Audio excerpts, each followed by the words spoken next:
Hello, I'm David D. Levine, and this is an act of whimsy.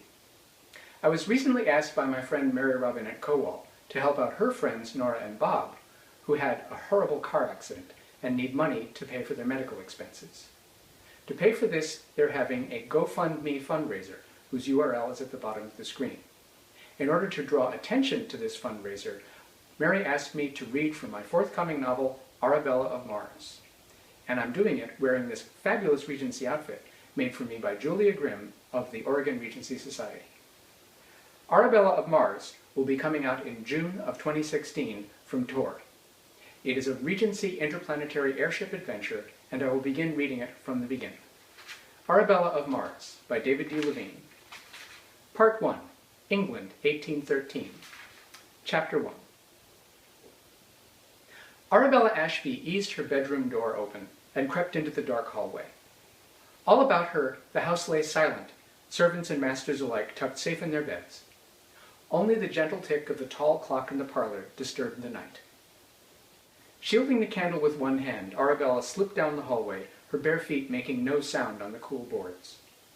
She kept close to the walls, where the floor was best supported and the boards did not creak, but now and again she took a long, slow step to avoid a spot she had learned was likely to squeak. Down the stairs and across the width of the house she crept, until she reached the drawing room. In the corner farthest from the fireplace stood the harpsichord and the silent figure that sat at the keyboard, Benchley's automaton harpsichord player. Nearly life-sized and dressed in the height of fashion from 8 years ago, when it had originally been shipped from London to Woodthrush Woods, the family plantation on Mars, the automaton sat with jointed ivory fingers poised over the instrument's keys.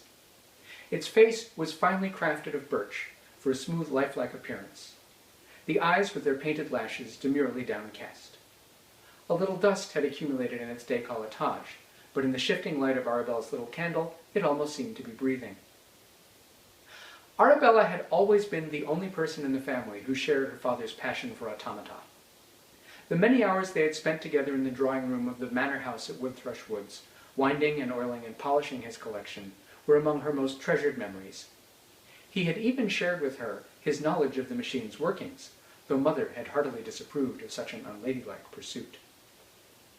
The harpsichord player had arrived at Marlow Hall, their residence in England, not long after they had emigrated, or, as Arabella considered it, been exiled, from Mars.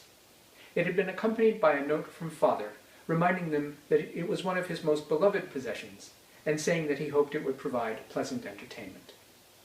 But Arabella, knowing that Father understood as well as she that she was the only person in the family who had any interest in automata, had taken it as a sort of peace offering, or apology, from him specifically to her, a moving, nearly living representative and reminder that, although unimaginably distant, he still loved her.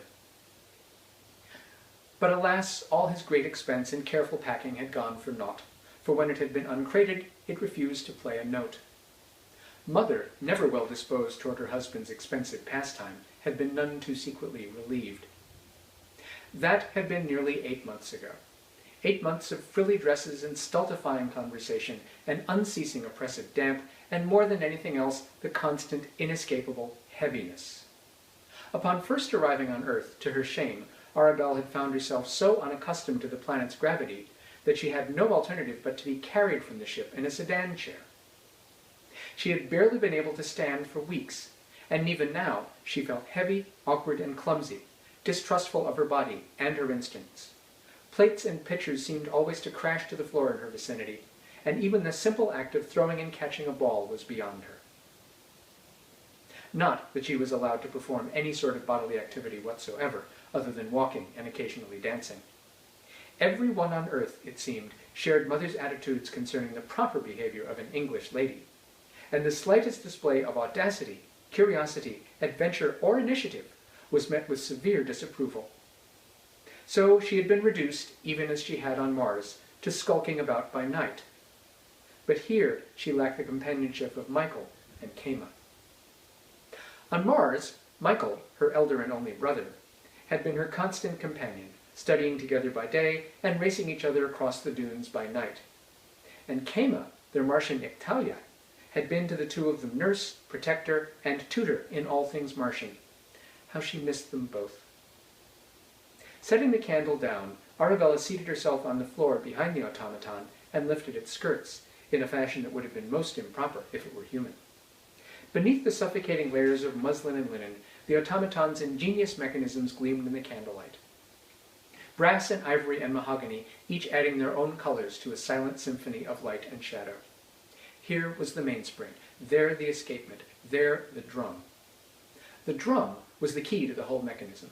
Its pins and flanges told the device where to place its fingers, when to nod, when to appear to breathe. From the drum, dozens of brass fingers transmitted instructions to the rest of the device through a series of levers, rods, springs, and wires. Arabella breathed in the familiar scents of metal, whale oil, and beeswax before proceeding. She had begun attempting to repair the device about 2 months ago, carefully concealing her work from her mother, the servants, and even her sisters. She had investigated its mysteries, puzzled out its workings, and finally found the displaced cog that had stilled the mechanism.